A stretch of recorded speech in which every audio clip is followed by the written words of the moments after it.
তোমরা প্রত্যেকেই জানো যে রেলের গ্রুপ ডির ফর্ম বেরিয়ে গেছে। আগামী 22শে ফেব্রুয়ারি পর্যন্ত ফর্ম ফিল আপ চলবে। তো এই পরীক্ষা কিরকমভাবে হয় বা তার কাট অফ কি দাঁড়াতে পারে বা পরীক্ষার সিলেবাস কি। এবার অনেকের মধ্যে প্রশ্ন একটা আমায় করেছিল যে নর্মালাইজেশন কিভাবে হয়। এই সমস্ত প্রশ্নের উত্তর দেওয়ার জন্য বা একটা ডিসকাস করার জন্যই তোমাদের আজকে এই ক্লাস নিচ্ছি। খুব ভালো করে ক্লাসটা করবে, যেটা বলার ডিসকাস করে নেবে, তাহলে না ক্লাসটা করতে খুব সুবিধা হবে। দেখো, তাহলে খাতায় লেখার টেখার দরকার নেই, সে শুধুমাত্র ডিসকাশনের জন্য এই ক্লাসটা করা, যাতে তোমরা যেভাবে প্রস্তুতি নেবে, একটা প্রস্তুতি মানে নিতে যারা শুরু করছো, তার জন্য যেন হেল্প হয়। আর একটা জিনিস বলে দিই, 2025-এ রেলের গ্রুপ ডি বহু অপেক্ষাকৃত একটা পরীক্ষায় হতে চলেছে, যেটা তোমরা খুব তোমরা যদি খুব ভালো করে চেষ্টা করো, ক্র্যাক করতে কিন্তু পারো। খুব কঠিন বলবো না, তবে যে ইজি একদম সেই খুব সেই বসলেই পেয়ে যাব এরকম ব্যাপারটাও কিন্তু ভাবলে হবে না যে খুব ইজি। পাওয়ার সম্ভাবনা থাকে, কিন্তু পেতে হলে যে স্ট্র্যাটেজি গ্রহণ করা দরকার সেটা আজকে আলোচনা করে নেব। দেখো, প্রথমেই বলি, ভালো করে শুনবে, যে এই রেলের গ্রুপ ডি এর এলিজিবিলিটি ক্রাইটেরিয়া কি। এলিজিবিলিটি ক্রাইটেরিয়া হচ্ছে মাধ্যমিক পাস, বয়স কত, 18 থেকে 36। এই আমার ব্যাচের প্রত্যেকেই কিন্তু এই পরীক্ষার জন্য এলিজেবল। এই পরীক্ষা কটা ধাপে সম্পন্ন হয়?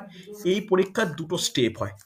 একটা হয় সিবিটি, কম্পিউটার বেসড টেস্ট, আর একটা হয় ফিজিক্যাল টেস্ট। এইটা নিয়ে একটু প্রত্যেকের একটা প্রশ্ন রয়েছে, আমি এটা আলোচনা করব। দেখো, সিবিটি টেস্ট বলতে কম্পিউটার বেসড টেস্ট, যেটা 100 নম্বরের পরীক্ষা হয়। এই 100 নম্বরের পরীক্ষা 90 মিনিট, বা যেটাকে আমরা 1.5 ঘন্টা সময় বলতে পারি। ওকে, 90 মিনিট বা 1.5 ঘন্টা সময় বলে, তার মধ্যে এটা চলছে। এই এই যে পরীক্ষা চলছে বা এই পরীক্ষা যে হবে, এর সিলেবাস কি একটু পরে ডিসকাস করছি। ফিজিক্যাল টেস্টটা কিন্তু সব থেকে ভাইটাল। 2021-22 যে পরীক্ষা হয়েছিল, মেনলি 22 সালে যে পরীক্ষাটা হয়েছিল, সেখানে যেটা 23 সালে ফিজিক্যাল টেস্ট হয়েছিল, আমার ব্যক্তিগত অভিজ্ঞতা দিয়ে বলতে পারি, আমি যখন তবে থেকে পড়ানো শুরু করেছি, 18 সালে কিছু ব্যাচ ছিল যারা, তখন অনলাইন ব্যাপারটা আসেনি, অফলাইন ব্যাচ ছিল, তারা রেলের পরীক্ষা অনেকে ক্র্যাক করেছিল। তার থেকে বেশি ক্র্যাক করেছিল 22-23 সালে। তবে একটা জিনিস লক্ষ্য করেছিলাম, সিবিটি 1 পাস করে দেওয়া সহজ, কিন্তু ফিজিক্যাল টেস্ট পাস করা সহজ নয়। কেন সহজ নয় বলছি? কারণ সিবিটি সিবিটি টা যে নিজেদের হাতের মধ্যে রয়েছে, নলেজের উপর ডিপেন্ড করছে। ফিজিক্যাল এলিজিবিলিটি এটা মেল আর ফিমেলের ডিফারেন্ট হয়। একটু মনে রাখার ব্যাপার, বা জেনে নাও, এখন আজকেই বলে দিই, যে মেলদের ক্ষেত্রে কি বা ছেলেদের ক্ষেত্রে কি হয়, ফিমেলের ক্ষেত্রে কি কি প্রয়োজন, এটাও কিন্তু আমাদের রেডি করতে হবে একই সঙ্গে। আগে সিবিটি পাস করব, তারপর ফিজিক্যাল টেস্টের জন্য প্রিপেয়ার্ড হব, এটা কিন্তু সম্ভব নয় বা হয়ও না। এই যে ফিজিক্যাল টেস্ট, এটা দুটো ধাপে সম্পন্ন হয়। প্রথম ধাপ হচ্ছে উইথ ওয়েট রান, যেখানে ক্যারি করতে হয় 35 কেজি প্রতিটা ছেলেকে, এবং দৌড়াতে হয় 100 মিটার। এতে টাইম পাওয়া যায় কত? 2 মিনিট। ওকে, এইটা কেউ মানে আমি দেখিনি বা আমি শুনিনি কোনো স্টুডেন্টকে যে এইটাই আটকে যেতে। স্টুডেন্টরা আটকে যায় কোথায় বলো তো? এই ইনিশিয়ালি 35 কেজি নিয়ে 100 মিটার 2 মিনিটে কভার করা যায়। একটা নর্মাল কোনো মাঠের একোন ওকোন বা একটা 4টা পা, 3 পাক দৌড় ঘুরে হেঁটে আসা, কিন্তু 100 মিটার কভার হয়ে যায়। 100 মিটার খুব বেশি দূরত্ব নয়, যেটা 2 মিনিটে কিন্তু হেঁটে কভার করলেও হয়, ছুটতে হয় না। সমস্যাটা হয় কোথায়? সমস্যাটা হয় এর ঠিক পরেই, যে 1000 মিটার দৌড় থাকে। এই 1000 মিটার দৌড়, এইটা সম্পন্ন করতে সময় দেয় 4 মিনিট 15 সেকেন্ড। এইটা একটু ফিটনেসের উপর ডিপেন্ড করে। এখানে আমি এটা পরে একবার ভিডিও রেকর্ডিং এর মাধ্যমে অন্যভাবে দেখাবো, স্টুডেন্টদেরকে নিয়ে গিয়ে মাঠে প্র্যাকটিসের মধ্যে দেখাবো যে কিভাবে এটা করতে হয় বা কি করার ব্যাপার। তখন এই নিয়ে আলাদা করে আলোচনা হবে। এখন আমি একটা আর ডিটেলসে যাচ্ছি না। তবে প্রত্যেককে যারা মাঠ নিয়ে সচেতন বা মাঠের প্র্যাকটিস করতে চাইছো, তাদের 1200 থেকে 1300 মিটারের রান প্র্যাকটিস করে রাখা উচিত। কেন বলছি এই কথাটা, এটা পরে ব্যাখ্যা করব। ঠিক আছে? ফিমেলদের ক্ষেত্রে চলে এসো। ফিমেলদের ক্ষেত্রে কি হয়? আচ্ছা, এই যে জিনিসটা, যে এই যে ওয়েট নিয়ে যেটা, এটা কিন্তু একটাই চান্সে, ওয়ান চান্স। ওকে, হ্যাঁ কি না? এরপরে এরপরে এর ক্ষেত্রে কি হয়, মেয়েদের ক্ষেত্রে কি হয়, মেয়েদের ক্ষেত্রে হচ্ছে 20 কেজি, মেয়েদের ক্ষেত্রে 20 কেজি, সেম 100 মিটার, 100 মিটার হচ্ছে 2 মিনিটে। নোটিফিকেশন পড়লেই এই ব্যাপারটা কিন্তু রয়েছে, বা এই ব্যাপারটা তোমরা জানতে পারবে। নোটিফিকেশন পড়লেই কিন্তু খুব সহজেই এই নিয়ে তথ্য পাওয়া যায়, বা তোমাদের একটা আইডিয়া পেতেই পারো। এবার মেয়েদের ক্ষেত্রে যারা রয়েছো, তো তাদের ক্ষেত্রে কতটা ডিস্টেন্স কভার করতে হয় কত সময়ের মধ্যে, যারা নোটিফিকেশন পড়বে তারা কিন্তু জানা উচিত। একটু বলো দেখি, সবই কি আমি বলবো, তোমরা নোটিফিকেশন বা তোমাদের আইডিয়া কি রয়েছে একটু বলো। হুম। কত 1000 মিটার দূর 5 মিনিট 40 সেকেন্ডে। মানে দেখো, একটা জিনিস মনে রাখা দরকার এখানে কিন্তু, আমাদের ও ডাব্লিউবি বা অন্য পরীক্ষার মতো ডিস্টেন্সটা কিন্তু কমে যাচ্ছে না, ডিস্টেন্সটা একই থাকছে, টাইমটা বাড়ছে। টাইমটা কতটা হচ্ছে, টাইমটা যেটা ছেলেদের ক্ষেত্রে লাগছিল 4 মিনিট 15 সেকেন্ড, সেটা মেয়েদের ক্ষেত্রে কত লাগবে, সেটা মেয়েদের ক্ষেত্রে লাগছে 5 মিনিট 40 সেকেন্ড। দেখো এটা কিন্তু খুব সহজ আমি বলবো না, যাদের প্রচন্ড প্র্যাকটিস থাকে তারাই কিন্তু করতে পারে 5 মিনিট 40 সেকেন্ড। ঠিক আছে, এই জায়গাটা কিন্তু ইম্পর্টেন্ট। এরপরে আর একটা ছোট্ট জিনিস থেকে যায়, সেটা হচ্ছে ডিভি বলি আর মেডিকেল বলি। ডিভি বলতে ডকুমেন্ট ভেরিফিকেশন, আর একটা হচ্ছে মেডিকেল। ওকে, এই ডকুমেন্ট ভেরিফিকেশন মেডিকেল কমপ্লিট হলে তারপর চাকরি পাওয়া যায়। তো আমি তোমাদেরকে এটুকু অ্যাসিওর করতে পারি, আমার যদি গ্রুপ ডির ব্যাচে 50 জন স্টুডেন্ট পরীক্ষা দাও গ্রুপ ডি, তার মধ্যে 80%, অর্থাৎ 40 জন বা আমি সিবিটি পাস করাবই। ফিজিক্যাল টেস্টের যে ব্যাপারটা রয়েছে, এটা কিন্তু আমি এই দায়িত্বটা, এটা মানে আমি সাজেশন দিতে পারি, হেল্প করতে পারি, স্ট্র্যাটেজি ক্রিয়েট করে দিতে পারি, কিন্তু আমি ওর দায়িত্বটা তোমাদের ওপরই ছাড়ছি, যে এই ব্যাপারটা কিভাবে করবে বা কিভাবে রেডি হবে তোমাদের ওপর। মেডিকেলের পারপাসে কি কি লাগে, চোখের ব্যাপার কি, হাইট হাইট লাগে না, একদমই লাগে না, এখানে গুরুত্বপূর্ণ নয়। ওয়েটের ব্যাপার কি, কখন সেটাকে ওভারওয়েট বলে কখন আন্ডারওয়েট বলে, সেগুলো পরে কখনো আলোচনা করে নেব। তবে ইনিশিয়ালি প্রত্যেককে বলতে পারি একটু স্ট্রেংথ বাড়াতে প্রত্যেকের, আর আরেকটা হচ্ছে স্ট্যামিনা ইনক্রিজ করতে, যাতে এই দুটো ছেলে বা মেয়ে উভয়দেরকে একটু মানে বলছি আর কি, যারা গৃহবধূ অর্থাৎ যারা বাড়ি মানে বিবাহিতা, তাদের ক্ষেত্রে হয়তো ফিজিক্যাল টেস্টের প্রিপারেশন একটু কঠিন হয়, আমি ফেস করেছি অনেকে স্টুডেন্টদের ক্ষেত্রে। এটা বলবো এখানে লজ্জার কিছু বা ব্যাপার কিছু নেই, যদি সময় বের করতে পারো দিনে বা সপ্তাহে, অন্তত একটু প্র্যাকটিস করে রাখো, কেন রেলের পরীক্ষা একটা বিরাট হিউজ রোল কিন্তু প্রত্যেকের লাইফে প্লে করে। ওকে, এরপর চলে এসো, এরপর আমরা যে বিষয় নিয়ে আলোচনা করব সেটা হচ্ছে সিবিটি। আচ্ছা, একটা জিনিস বলে নি, এটা নিয়ে তোমাদের কোনো প্রশ্ন আছে? কোনো প্রশ্ন থাকলে করতে পারো, কোনো প্রশ্ন থাকলে করতে পারো, নেই তো? স্যার স্যার মেডিকেলের চোখের পাওয়ারের জন্য দেখে। হ্যাঁ, চোখের পাওয়ারটা মেডিকেলে আসে। এবার চোখের পাওয়ারে কতটা বা কি কি মানে কোন কোন মানে ফ্যাক্টর থাকলে সেটা ইনএলিজেবল হয়ে যায়, সেটা আমরা পরে ডিসকাস করব। ঠিক আছে, তবে চোখের পাওয়ার 6/6 এর বেশি নিশ্চয়ই কারণ নয়, পাওয়ার থাকতেই পারে, পাওয়ারের সঙ্গে কোনো অসুবিধা নেই। 6/6 এর বেশি না হলেই হলো। আর তোমাদের কারোরই খুব একটা নেই, 6/6 এর বেশি হয়ে যাওয়াটা কে রেলের গ্রুপ ডির ক্ষেত্রে এলিজিবিলিটি থাকে না। হ্যাঁ, আর কার কি প্রশ্ন বলো। স্যার স্যার ওভারওয়েটে কি বলছিলেন আনফিট করা হয়? কোনটা কি করা হয়? ওভারওয়েটে কি আনফিট করে? ওভার ওয়েট বা আন্ডার ওয়েট দুটোতেই কিন্তু মেডিকেলে আনফিট করে দেয়। এছাড়া লক নি, ফ্ল্যাট ফুট, এই ব্যাপারগুলো আমি এই মেডিকেলের ব্যাপারটা পরে আলোচনা করব। ঠিক আছে, এই ব্যাপারটা আমি একদম লাল কালির মতো দিয়ে রাখছি, মেডিকেল ব্যাপারটা পরে একদিন একটা ক্লাসে আলোচনা করব।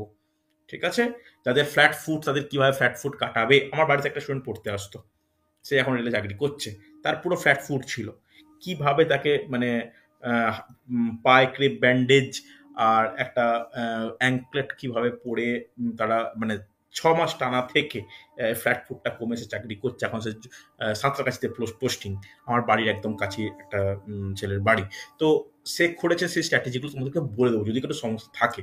লকনিকের ক্ষেত্রে মানে যদি থাকে আর কি কোনো কারণে যে মানে দুটো হাঁটু টাচ হয়ে যাচ্ছে, তো সেক্ষেত্রে আমি এগুলো বলে দেবো। তো ওভারওয়েট আন্ডারওয়েট এই ব্যাপারটাগুলো পরে ডিসকাস করবো, একটা ওয়েট চার্ট বলে দেওয়া উচিত।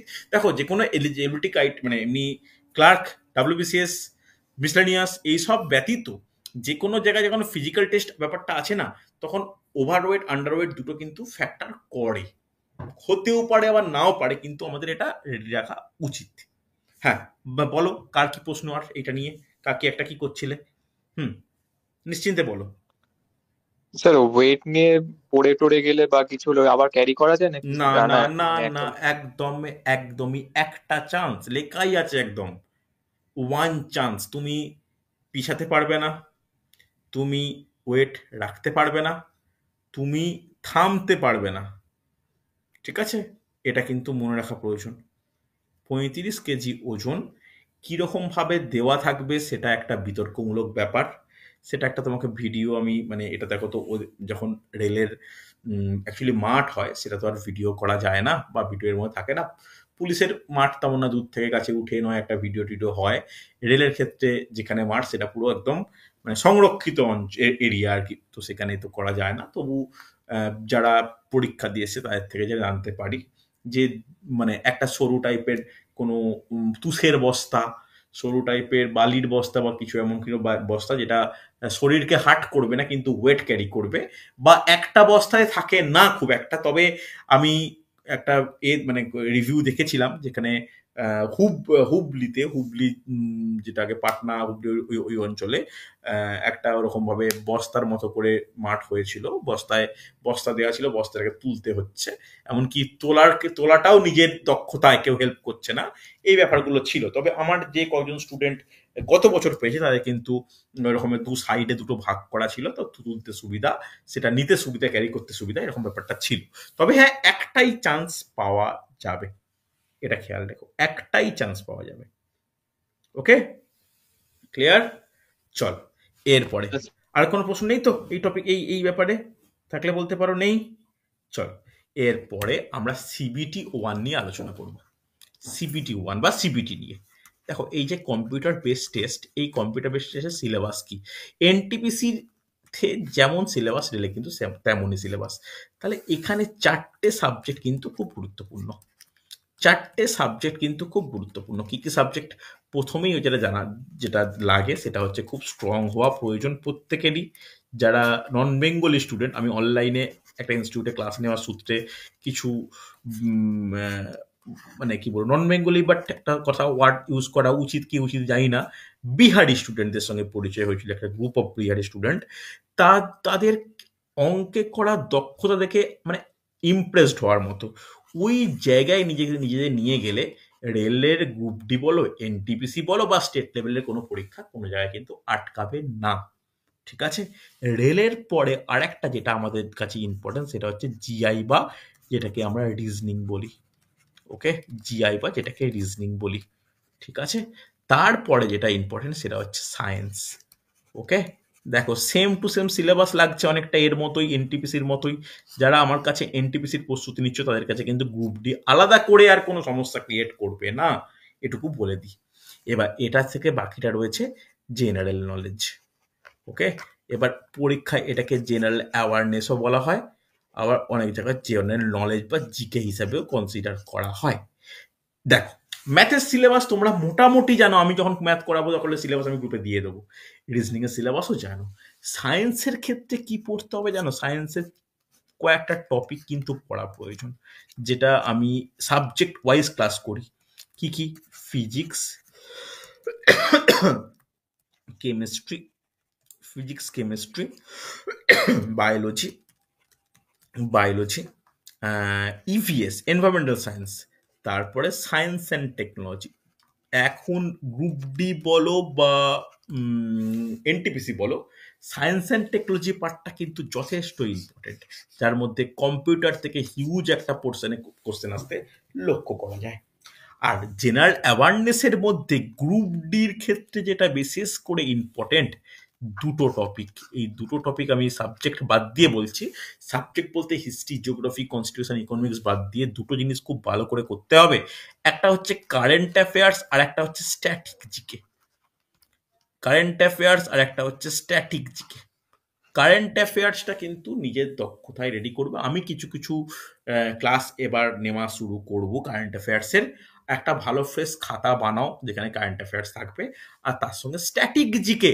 এই স্ট্যাটিক জিকে দক্ষতা ইন্ডিভিজুয়ালের উপর ডিপেন্ড করে। আমি অনেক স্টুডেন্টকে দেখেছি যারা আমার কাছে পার্সোনালি পড়ে, আমি জাস্ট টপিক বলি, তারা নিজেরা ঠিক রেডি করে নেয়। কিছু স্টুডেন্টকেও দেখেছি যাদেরকে রেডি করে দিলেও মুখস্থ করে না। রেজাল্ট যেদিন বেরোবে বা রেজাল্ট তাদের তাদের দুজনের মধ্যে ডিফারেন্সিয়েট করে দেবে। স্ট্যাটিক জিকেতে আমি হেল্প করব, কিন্তু নিজেদেরকে যতক্ষণ না পর্যন্ত স্ট্যাটিক জিকে ব্যাপার সিরিয়াস হচ্ছ ততদিন কিন্তু পসিবল নয়। ওয়ান লাইনার দেখে বা কোনো এমসিকিউ প্র্যাকটিস করে স্ট্যাটিক জিকে কারেন্ট অ্যাফেয়ার্স উদ্ধার হবে না। একটা যদি তোমাকে আমি একটা বলে দিই যে একটা বলে দিলাম, ধরো নোবেল পুরস্কার, একটা ছোট্ট টপিক দিলাম, এই নোবেল পুরস্কার সম্পর্কে যাবতীয় তথ্য নিজেরা জোগাড় করো। রিসেন্ট কয়েক বছরের প্রিভিয়াস হিস্ট্রি, ভারতের নোবেল প্রাইজ, তাদের লাইফস্টাইল, কোন রাজ্যে বসবাস করো, এটাকে রেডি করার দায়িত্ব একান্ত নিজের। আমি তোমাদের টপিক বলতে পারি, কিছুটা হেল্প করতে পারি, বাকিটা কিন্তু তোমাদের করতে হবে। আমি ধরো আমি এটা বললাম যে ভারতের নদ নদীর ওপর যা যা ইনফরমেশন নিজেকে রেডি করতে হবে। তুমি যদি কেউ মনে করো যে নদ নদীর ওপর এমসিকিউ ক্লাস করলে রেডি হয়ে যাবে, তা কিন্তু নয়। আগে তোমাদের টপিকটা রেডি করো, তারপরে প্র্যাকটিস করো বা প্র্যাকটিস দেখো, হয়েছে। এই আবার কারেন্ট অ্যাফেয়ার্সের জন্য যেটা দরকার, এটা আমি একটু পরে বলছি যে কি বই ফলো করবে বা কি জানা দরকার, এটা পরে আসছি। তবে এর পরে এই যে ম্যাথ, রিজনিং, সায়েন্স আর জেনারেল অ্যাওয়ারনেস বললাম, এতে কি কি বই ফলো করবে, কি কি করবে, এটা একটু আমাদের জানা প্রয়োজন। তো এই সিলেবাস যে বললাম, এই সিলেবাসে একটু নাম্বারিংটা বলে দিই, তারপরে আমরা বুকস নিয়ে আলোচনা করছি। তাহলে টোটাল হচ্ছে 100 মার্কসের সিবিটি হয় বা কম্পিউটার বেস টেস্ট হয়। এই 100 মার্কসের ডিস্ট্রিবিউশন কেমন থাকে? 100 মার্কসের মধ্যে ম্যাথ থাকে 25 মার্কস, ওকে। জিআই থাকে 15 মার্কস, ওকে। ভালো করে শোনো, ম্যাথ থাকে 25, জিআই থাকে 15, সায়েন্স থাকে 25 থেকে 30। ভালো করে শুনবে, 25 থেকে 30 থাকে সায়েন্স। খেয়াল রেখো, এটা কিন্তু ইম্পর্টেন্ট। মানে ম্যাথের থেকেও সায়েন্সের নাম্বার কিন্তু অনেকটাই বেশি, বুঝতে পারলে। আর জেনারেল অ্যাওয়ারনেস থাকে 30 থেকে 35, বুঝতে পারলে। এবার রেলের গ্রুপটির কিছু কিছু শিফটে লক্ষ্য করা গেছে যে জেনারেল অ্যাওয়ারনেসের সংখ্যা যদি কোনো কারণে কমে, তখন কিন্তু জিআই এর সংখ্যা বৃদ্ধি পায়। এটা কিন্তু প্রপার মার্ক ডিস্ট্রিবিউশন করা নেই যে 15, 25, 30, 35 এরকম কোনো ব্যাপার নেই। মোটামুটি ম্যাথটা 25, জিআইটা 15, অনেকাংশে জিআইটা 20 পর্যন্ত যায়, তখন জেনারেল অ্যাওয়ারনেসটা কমে আসে। সায়েন্স 35 পর্যন্ত যেতেও লক্ষ্য করা যায়, ঠিক আছে। এই গেল রেলের গ্রুপ ডির marks distribution as well as syllabus. সিলেবাসের পর আমরা যেটা নিয়ে আলোচনা করব, এই গ্রুপ ডির জন্য অন্য কোনো পরীক্ষা নয়, কি কি বই দরকার। বই দরকার বলতে হাতের সামনে বই প্র্যাকটিস করার জন্য বই খুব গুরুত্বপূর্ণ একটা জিনিস। কি কি বই দরকার, প্রথমেই ম্যাথের জন্য একটু নোট ডাউন করো। ম্যাথের জন্য দুটো বই বলবো, দুটো বই করলে গ্রুপ ডির পরীক্ষা আটকাবে না। ভুলেও কেউ চঞ্চল ঘোষের বই কিনবে না, আমি পছন্দ করি না। যদি কেউ কিনে প্র্যাকটিস করো, এটা তাদের ব্যক্তিগত ব্যাপার থাকবে, মনে থাকে জানো। তাহলে ম্যাথে কি কি বই কিনবে, প্রথমেই কিনতে পারো যেটা কিনে নেওয়া উচিত, আর এস আগরওয়ালের বইয়ের পিডিএফ আমার কাছে আছে, কেউ যদি চাও ম্যাথে পিডিএফ দেখেও কিন্তু করা যায়। দ্বিতীয় যে বই ফলো করবে সেটা হচ্ছে এসএসসি কিরণ প্রিভিয়াস ইয়ার্স, এসএসসি কিরণ প্রিভিয়াস ইয়ার্স, এরও কিন্তু পিডিএফ আমার কাছে আছে, চাইলে আমি দিয়ে দিতে পারি।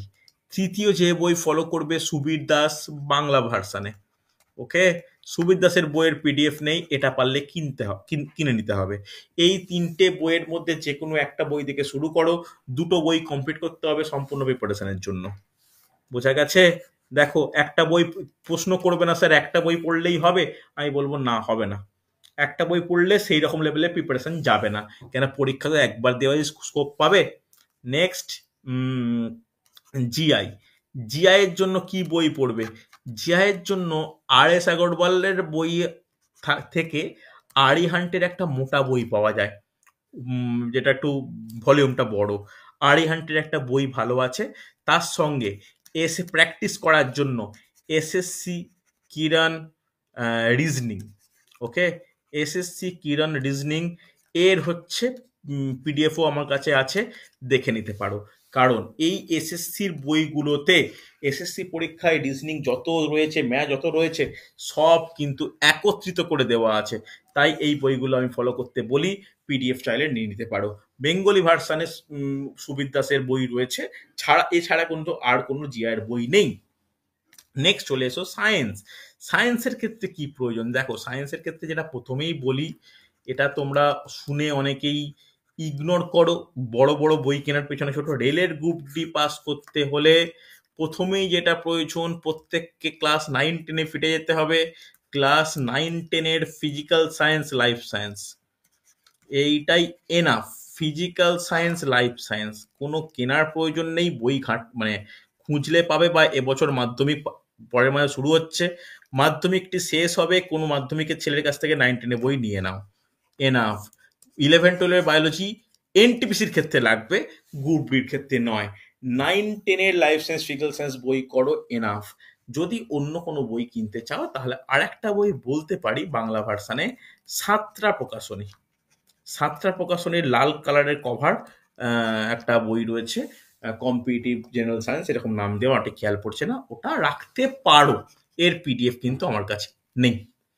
এরপরে বাকি পার্ট, এই যে জেনারেল অ্যাওয়ারনেস বা জিকে পার্ট, জিকে পার্টের না তেমন কোনো বই হয় না, ঠিক আছে? তবু আমি দুটো বইয়ের কথা বলি। দুটো বইয়ের মধ্যে একটা হচ্ছে তরুণ গোয়েল, যারা আমার কাছে আগে থেকে পড়ছো তারা জানো, আর বা লুসেন্ট। এই যে কোনো একটা বই সঙ্গে রাখতে পারো জিকের জন্য।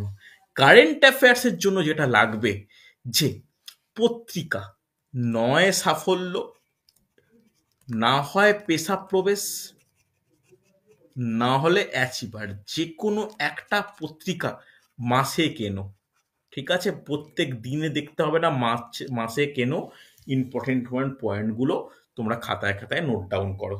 কারেন্ট অ্যাফেয়ার্স এমন একটা জায়গা যেখানে প্রচুর প্রিপারেশন নিয়ে একটা কোশ্চেন নাও আসতে পারে, বা কয়েকটা পেজ রেডি করেছো তার মধ্যে থেকে 3-4টে কোশ্চেন মানে পড়ে যেতে পারে। অর্থাৎ এই কারেন্ট অ্যাফেয়ার্সের পার্টটা সম্পূর্ণ নির্ভর করে কিছুটা লাকের ওপর, ওকে? কিন্তু স্ট্যাটিক জিকেটা নিজের চর্চার ওপর। আমি স্ট্যাটিক জিকে এক একটা দিন এক একটা টপিক করাবো, তার সঙ্গে তার পিডিএফ বা যত ডেটা আছে আমি দেব, তারপরে তার এমসিকিউ ডিসকাস করব। এই ব্যাচে আমি কিন্তু এইভাবে স্ট্যাটিক জিকেটা কভার করব, ওকে? দেখো, কোনো বই সম্বন্ধে কোনো আলোচনা বা কোনো টপিক থাকলে আমাকে বলো। বই সম্বন্ধে কোনো প্রশ্ন থাকলে আমাকে বলো। বই সম্পর্কে কোনো প্রশ্ন, কোনো মানে দ্বিমত থাকলে আমাকে জানাও, জিজ্ঞেস করতে পারো। বলো বলো, কারো মনে কোনো প্রশ্ন আছে? আরে হ্যাঁ কি না, কিছু তো বলো। না। ঠিক আছে, চলো। এরপরে যেটা তোমরা যেটাকে নিয়ে খুব চিন্তা করো, সেটা নিয়ে একটু ডিসকাস করে নেওয়া প্রয়োজন, সেটা হচ্ছে কাট অফ। এই কাট অফ জিনিসটা কিন্তু খুব টেনশনের ব্যাপার, যে কত পেতে হবে, কত কি পাওয়ার প্রয়োজন। তো কাট অফের যেটা না একটু একটু নিয়ে আলোচনা করি, যে শূন্যপদ ও কাট অফ, ওকে? তো লিখে নাও যে ভ্যাকেন্সিজ অ্যান্ড কাট অফ, এই ব্যাপারটা একটু আলোচনা করব। এই কাট অফটা যেহেতু প্রতিটা জোন ওয়াইজ ডিফারেন্ট হয়, আমার যে জোনগুলোতে আমরা অ্যাপ্লাই করতে চাই আমি সেইগুলো নিয়ে আলোচনা করব। তোমরা নিশ্চয়ই এরকম তো কেউ নেই যে জব্বলপুরে অ্যাপ্লাই করব, প্রয়াগরাজে অ্যাপ্লাই করব, হুবলিতে করব, এরকম তো ব্যাপার নেই। তো তোমরা নির্দিষ্ট কিছু হয়তো করতে পারো। তো আমি কয়েকটাই রেডি করেছি, কয়েকটা নিয়ে ডিসকাস করব। যেমন প্রথমেই ভালো করে শুনবে, প্রথমেই হচ্ছে কলকাতা। দেখো, প্রথমে হচ্ছে কলকাতা জোন। কলকাতা, এই কলকাতায় দুটো পার্ট রয়েছে, একটা ইয়ার অর্থাৎ ইস্টার্ন রেল, আর একটা হচ্ছে সাউথ ইস্টার্ন রেল। দেখো, আচ্ছা কলাম বানিয়ে নাও, তোমাদের সুবিধা হবে।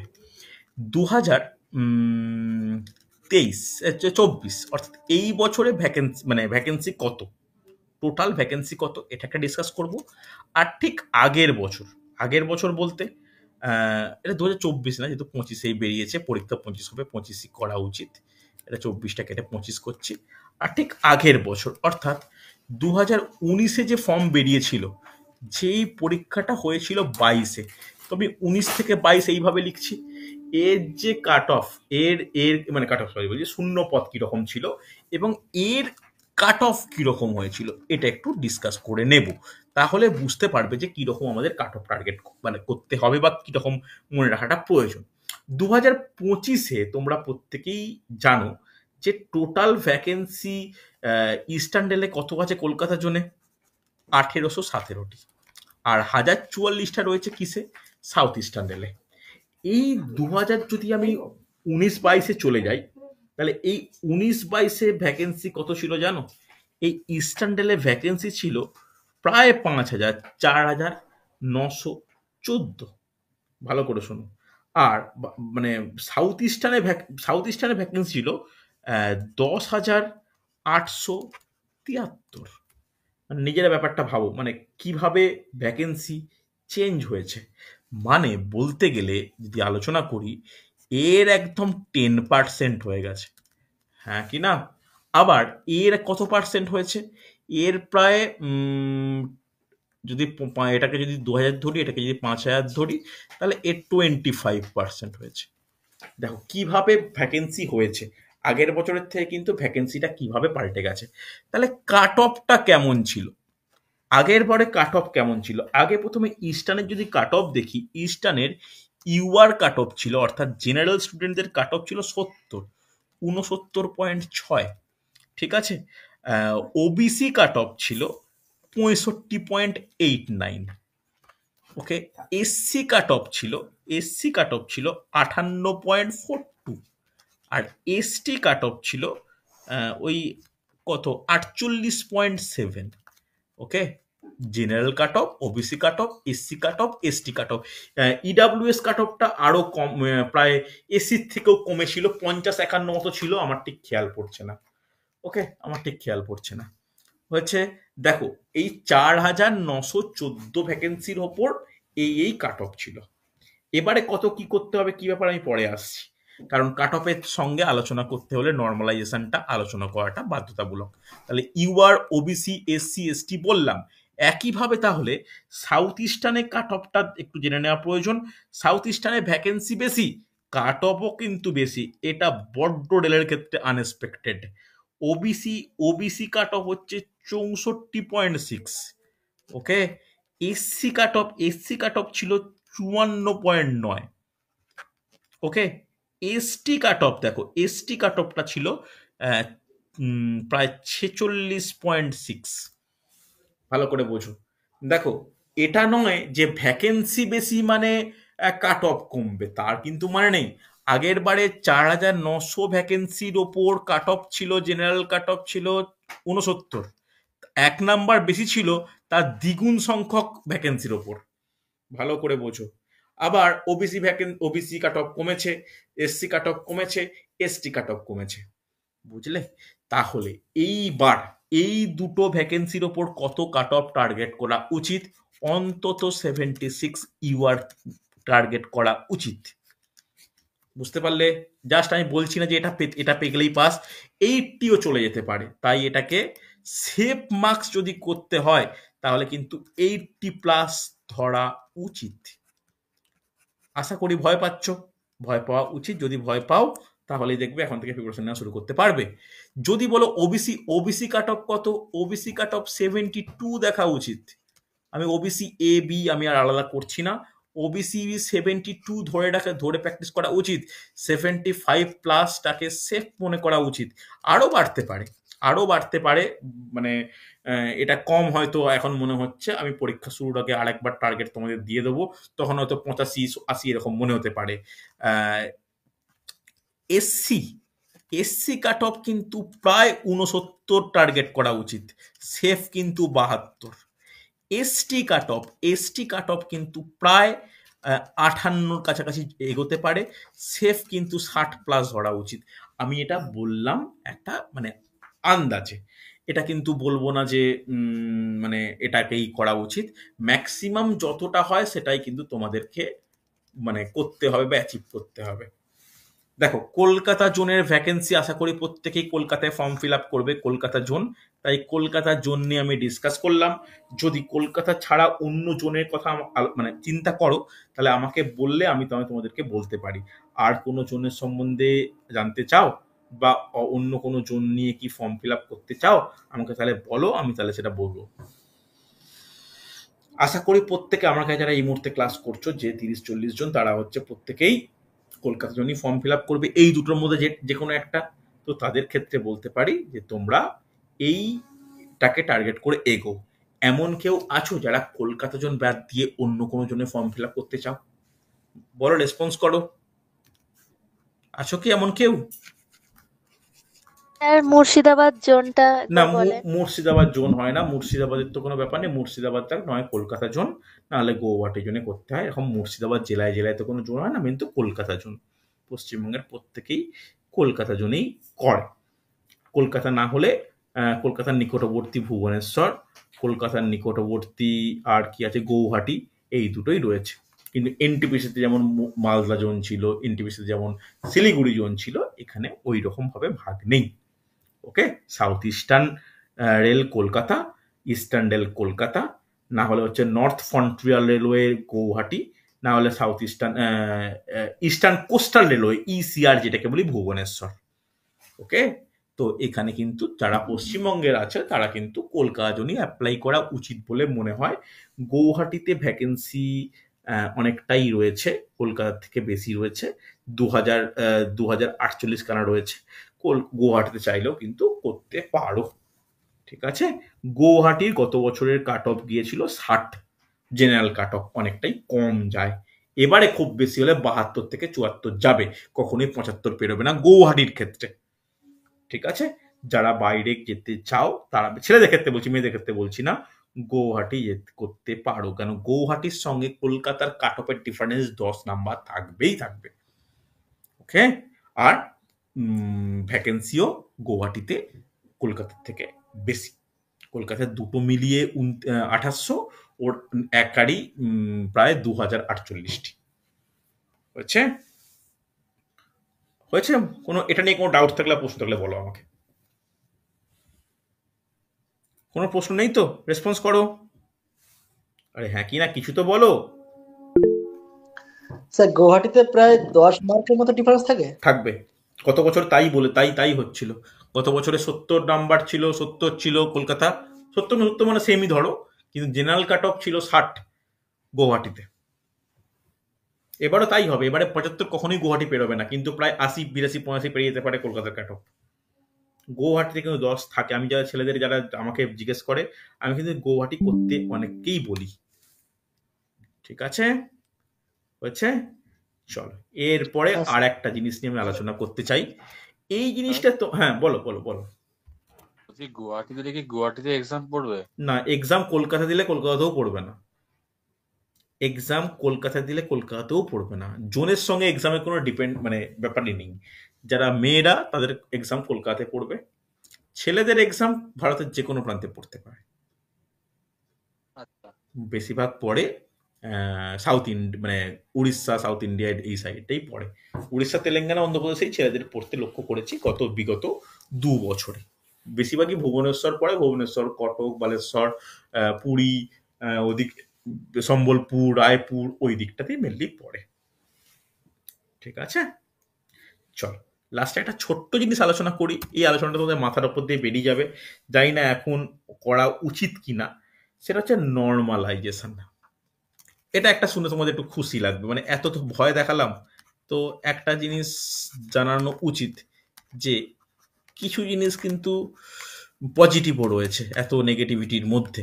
নেগেটিভিটি কেন বলছি, সত্যি মানে রেলের ক্ষেত্রে এত হাই কাট অফ থাকে, মানে 85% অ্যাটেন্ড করতে না পারলে নিশ্চিত হওয়া যায় না, সত্যি কথাই।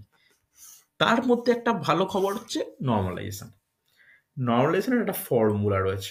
ফর্মুলা মানে এই ফর্মুলাটা আছে, ফর্মুলাটা মানে জাস্ট নোট ডাউন করতে একদম বলবো না, এটা পরীক্ষার ফর্মুলা জানতে হবে না তোমাদেরকে। এইভাবে ফর্মুলাটা লেখা আছে, এটা একদম ওয়েবসাইট থেকে দেওয়া।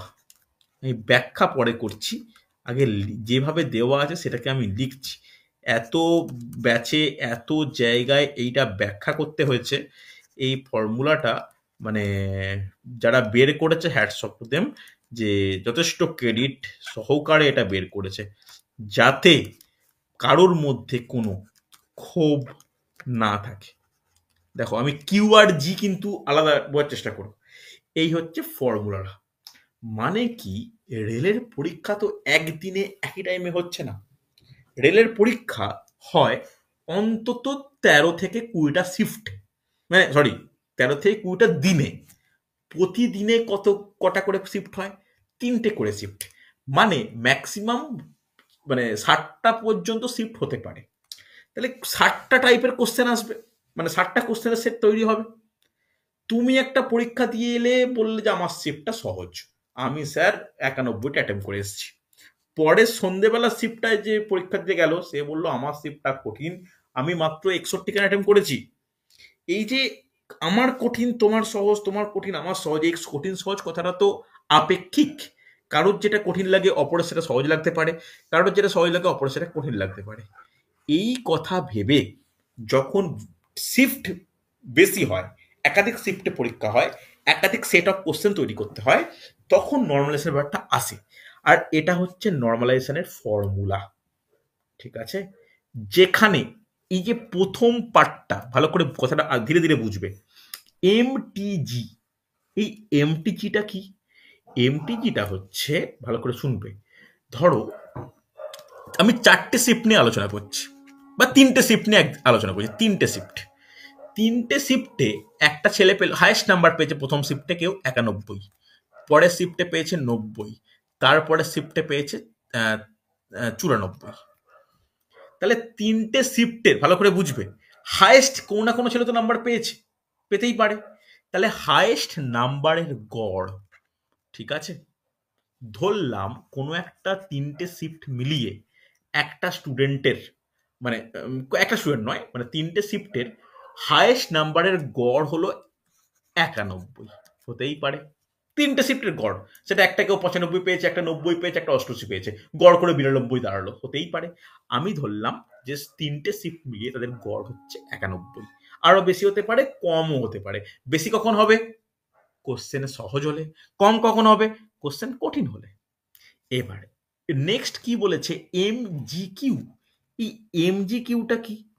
এমজিকিউটা হচ্ছে 3টে শিফটে, ধরো প্রথম শিফটে 200 জন পরীক্ষার্থী, তারপরে 200, তারপরে 200, এই 200 স্টুডেন্টের সবার গড়, তার মধ্যে ভালো খারাপ, কেউ পরীক্ষাতে হাসতে খেলতে ঘুরতে গেছে, মানে জানে না কিছু, নেগেটিভে পেয়েছে, সবার প্রাপ্ত নাম্বারের গড় ধরে নিচ্ছি, ওই প্রাপ্ত নম্বরের গড় হচ্ছে 60। ঠিক আছে, আমি বুঝিয়ে দিচ্ছি কিভাবে করা হয়। এরপরে ডিভাইড বাই যেমন থাকবে। এবার এমটিআই, এই এমটিআই মানেটা কি? এমটিআই মানে যে তোমার যে শিফট নিজের, তুমি ধরো 3rd শিফটের পরীক্ষার্থী, এটা তোমার নিজের শিফট, ওই শিফটের যে ছেলেটা ফার্স্ট হয়েছে সে কত পেয়েছে। ভালো করে শোনো, ওই শিফটের ফার্স্ট স্টুডেন্টটা কত পেয়েছে, ভালো করে শুনবে, ঠিক আছে? না না সরি, ভুল বললাম। ওই শিফটের সবাই এভারেজ কত পেয়েছে। ধরলাম ওই শিফটটা মানে খুব কঠিন শিফট হয়ে গেছে, এভারেজ কমে যাবে, এভারেজ ধরো পেয়েছে 71। ওকে, এবার M I Q. M I Q বলতে কি? এম আই কিউ বলতে তোমার শিফটে, তোমার শিফটে যে যে না না সরি, আমার একটু ভুল হলো, এই এম আই কিউটা হচ্ছে এভারেজ। ধরো এভারেজটা হচ্ছে 71, আর যেটা ঠিকই বলেছিলাম এইটা হচ্ছে হাইয়েস্ট। এই দুটো হচ্ছে হাইয়েস্ট মার্কস। প্রথমটা হাইয়েস্ট মার্কস সব শিফটের, এইটা হচ্ছে হাইয়েস্ট মার্কস নিজের শিফটের। তাহলে নিজের শিফটে হাইয়েস্ট ধরো কঠিন পরীক্ষা হয়েছে 90 পেয়েছে, হলো। এরপরের এই ব্যাকেটের দুটো কিন্তু ইম্পর্টেন্ট। ব্যাকেটে আছে এম আই কিউ। এই এম আই কিউটা কি? এই এম আই জেটা কি? এই এম আই জে হচ্ছে তুমি কত নাম্বার পেয়েছো, তুমি র মার্কস কত পেয়েছো।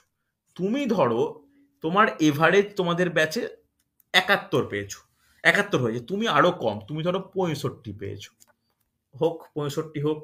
এরপরে MIQ, MIQ বলতে যে তোমাদের যে শিফট হয়েছে সেই শিফটে এভারেজ কত, 71। ওকে, ভালো করে দেখো, তুমি এভারেজের থেকেও কম পেয়েছো, হলো। লাস্টেরটা কিন্তু ইম্পর্টেন্ট, যে MGMQ। এই MGMQ বলতে কি? MGMQ বলতে যে এটাকে এমন একটা এভারেজ বলে যে সব থেকে বেশি গড় আর সব থেকে কমের একটা অন্তরফল। কথাটা বুঝতে পারলে? কঠিন হয়ে শোনাচ্ছে। সব থেকে বেশি গড় কত? সব থেকে বেশি গড় ধরো 94, সব থেকে কম ধরো 20, তাহলে এদের গ্যাপটা কত হলো? 74। ব্যাপারটা ভালো করে বোঝো। তুমি মার্কস কত পেয়েছো হাইলাইট করছি, তুমি 65 পেয়েছো। তোমার 65-র সঙ্গে এত কিছু গুণ ভাগ যোগ বিয়োগ হবে। কেউ একটু ক্যালকুলেটরে এটা ক্যালকুলেট করে বলতে পারবে এটা কত হচ্ছে? এটা ক্যালকুলেট করে বলো তো কত হচ্ছে। তাহলে ওপরেরটা কত? 31/21 গুণিত -6 প্লাস 74 কত হয় দেখো তো, একটু ক্যালকুলেশন করে বলো কেউ, একটু ক্যালকুলেশন করে বলো, কেউ ক্যালকুলেশন করো। 31/21 ইন্টু -6 প্লাস 74 কত হচ্ছে? আরে কেউ ক্যালকুলেশন করছো? 82.8। কত হচ্ছে বলো? 82.8। 82 আমি তোমার ক্যালকুলেশনটা ধরলাম, কিন্তু আমি আর করলাম না, মানে আমি আর কোনো ক্যালকুলেশন আমি আর করলাম না। 82.8। তাহলে যে স্টুডেন্টটা 65 পেয়েছে, অ্যাটেম্প করে এসেছিল 68, দুটো ভুল টুল হয়ে 65 পায় বলে মনে করছে, সে ভাবছে যে স্যার তো বলেছিল 80 কাট অফ যাবে, আমার কি কাট অফ ক্লিয়ার হবে? আমার তো মনে হবে না। কিন্তু নর্মালাইজেশন মার্কস তাকে 65-কে 82 করে দিচ্ছে। কথাটা মনে থাকবে, এটা কিন্তু জানার ব্যাপার, বোঝার ব্যাপার। ওকে, দেখো ওই নর্মালাইজেশনে কিন্তু অনেক সময় মার্কস কমে, বেশিরভাগ ক্ষেত্রে মার্কস কিন্তু বৃদ্ধি পায়। এমনকি 2018 যে গ্রুপ ডি পরীক্ষা হয়েছিল সেইখানে আমি দেখেছিলাম কিছু সেলের নর্মালাইজেশন মার্কস 100-র মধ্যে 100 থেকে বেড়ে গিয়েছিল। কথাটা ভালো করে শোনো, এইটা একটা পজিটিভ দিক। তো এখানে নিজেদের 80 টার্গেট দিচ্ছি বটে, কিন্তু র মার্কস যেন যেভাবেই হোক 75+ হয়। র মার্কস আমি এই যে কাট অফ নিয়ে ডিসকাস করলাম, এগুলো প্রত্যেকটাকে NM বলি, নর্মালাইজড মার্কস। র মার্কস যেটা যেটা তুমি মানে তোমার খাতায় পাওয়া যে নাম্বারটা, এই নাম্বারটা মাস্ট যে কোনো ক্যাটাগরি স্টুডেন্টদের ক্ষেত্রে 70+টা বাধ্যতামূলক। তাহলেই দেখবে নর্মালাইজেশনে বাড়ুক কমুক একটা কাট অফ ক্লিয়ার করে দেবে। বলো ক্লিয়ার হয়েছে যেটাগুলো বললাম? কোনো ডাউট থাকলে আমাকে বলো, হ্যাঁ কি না? মোটামুটি ক্লিয়ার হয়েছে? রেসপন্স করো প্রত্যেকে, ইয়েস অর নো। হ্যাঁ স্যার। দেখো তাহলে তোমাদের কি হবে, পড়া শুরু করা উচিত। পড়া স্ট্র্যাটেজি যেটি বলি, তোমরা না ম্যাথ যেমন আমি ব্যাচে করাবো ব্যাচে করো, তোমাদের ওপর যেটা বিশেষ গুরুত্ব দিতে নিজেদেরকে দিতে হবে সেটা হচ্ছে স্ট্যাটিক জিকে। ঠিক আছে, আমি প্রতি সপ্তাহে গ্রুপে 2টো করে টপিক দেব, তোমরা সেই টপিকের পিডিএফও দরকার হলে আমি দেব, কিন্তু তোমরা সেটা নিজেরা ভালো করে রেডি করো। ঠিক আছে, সেটা তোমরা নিজেরা ভালো করে রেডি করো। সেটা যদি না রেডি করতে পারো তাহলে কিন্তু স্ট্যাটিক জিকেটা দুর্বল হয়ে যাবে। আর সেকেন্ড যেটা ইম্পর্টেন্ট সেটাও তোমাদের নিজেদের করতে হবে, সেটা হচ্ছে কারেন্ট অ্যাফেয়ার্স। আমি নোটস দেব, ক্লাসে বলবো, সাফিসিয়েন্ট নয়। সবাই একই জিনিস পড়লে কিন্তু ঠিকঠাক হয় না, নিজেদেরকে কিন্তু বাকিটা করতে হবে। কথাটা ক্লিয়ার? বাদ বাকি ম্যাথ থেকে আরম্ভ করে রিজনিং থেকে আরম্ভ করে ওই ম্যাথ রিজনিংয়ে টপিকগুলো রেডি করে নেওয়ার দায়িত্ব সম্পূর্ণ আমার। স্ট্যাটিক জিকেও তথ্য বলে দেওয়ার দায়িত্ব আমার, মুখস্থ করার দায়িত্ব তোমার। এটা বলে দিলাম, এই অনুযায়ী তোমরা কিন্তু ক্লাস শুরু করো। আমি গ্রুপ ডির ডিফারেন্ট ব্যাচ রয়েছে, আর এমনি নর্মাল যে ব্যাচ চলছে সেটা চলবে। যারা গ্রুপ ডির নতুন ব্যাচে একদম বেসিক থেকে শুরু করতে চাও আমাকে জানিও, আমি তাহলে তাকে সেই অনুযায়ী সেই ব্যাচে শিফট করব। আমাকে একটু পার্সোনালি বলো যে আমি তো অ্যাড হতে চাই বা কিছু, আমি তাহলে আলাদা করবো। দুটো টাইমিং একটু ভিন্ন হবে, দুপুর সন্ধে বা আগে পরে এরকম থাকবে। তবে চেষ্টা করো তোমরা মানে যদি দুটো ক্লাস করো মেনটেন করে ক্লাস করতে, ঠিক আছে? চলো আজকে তাহলে এতটাই থাক। আমি আগামীকাল রুটিন দেবো, রুটিন অনুযায়ী ক্লাস হবে। আর যারা এক্সিস্টিং স্টুডেন্ট রয়েছে তাদেরকে বলছি যে মক টেস্ট দেওয়া আছে সেটা প্রত্যেকে কিন্তু দিয়ে নিও। অনেক কম স্টুডেন্ট মক টেস্ট দিয়েছো, এর এত ফাঁকি দিলে, এত পড়াশোনা অবহেলা করলে কিন্তু মুশকিল। ওকে, চলো। স্যার বলো রূপঙ্কর। বলছি স্যার ওটা মাইনাস করলে চেঞ্জ হয়ে যাচ্ছে, মাইনাস করে চেঞ্জ হচ্ছে মানে বুঝলাম না। মানে ওইটা মাইনাস মাইনাস সিক্স ছিল না, হ্যাঁ, ওটা তো মাইনাসে হবে। তো মাইনাস মানে কত, অ্যান্সারটা কত হচ্ছে? অ্যান্সার মাইনাস 8.85 আসছে, ওটা মাইনাসে হবে তাহলে।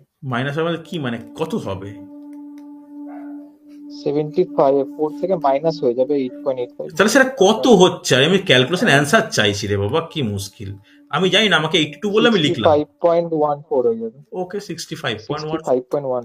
ওকে তাই হতে পারে, হতে পারে। 65 রমার্কস ছিল, নর্মাল অ্যাকশনে 14 হয়েছে, হতে পারে, হতে পারে, কোনো অসুবিধা নেই, হতে পারে, বাড়তেও পারে।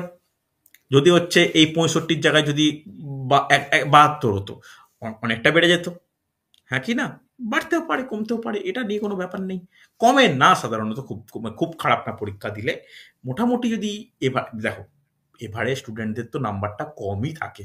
আমি এভারেজ 71 ধরলাম বটে, তুমি কি এভারেজ যারা কবে তার থেকেও কম পাবে? এটা তো নয়, তাই না? একটা শিফটে 100 জন পরীক্ষা দিলে 40 জন বিনা প্রিপারেশনে পরীক্ষা দেয়, তাই ওদের কারণে এভারেজ মার্কসটা অলওয়েজ কমে, বুঝলে? তোমার মার্কস যদি এভারেজ থেকে কমে যায় তাহলে তো কথাই নেই, কিন্তু সেটা হয় না সাধারণত। যেহেতু কমে তাই নাম্বারটা বেড়ে যায়, বুঝলে? আমাকে যে ক্যালকুলেশন করে 82.8 বলেছিল তার ক্যালকুলেশন রং ছিল, ঠিক আছে? সে এই মাইনাসটা দেখেনি, গুরুত্ব দেয়নি, হ্যাঁ স্যার, মাইনাসটা দেখেনি স্যার, মাইনাসটা দেখেনি। মাইনাসটা দেখেনি। ওকে, নর্মালাইজেশনের ব্যাপারটা মনে বুঝতে পারলে এটুকু বোঝা যাবে যে হ্যাঁ, যে নর্মালাইজেশনের মার্কস কিন্তু ইনক্রিজ করে। আমার তো দেখা অনেক করেছে যে 71 র মার্কস নর্মালাইজেশনের মার্কস হয়ে গেছে 105, এরকমও দেখেছি। আর যখন রেজাল্ট বেরোবে তখন একদম র মার্কস নর্মালাইজড মার্কস পুরো দিয়ে দেবে, রেলের এই স্বচ্ছতাটা রয়েছে, ঠিক আছে? চলো আজকে তাহলে এতটাই থাক। আগামীকাল রুটিন অনুযায়ী ক্লাস করব, প্রত্যেকে ভালো করে প্রস্তুতি নেওয়া শুরু করো।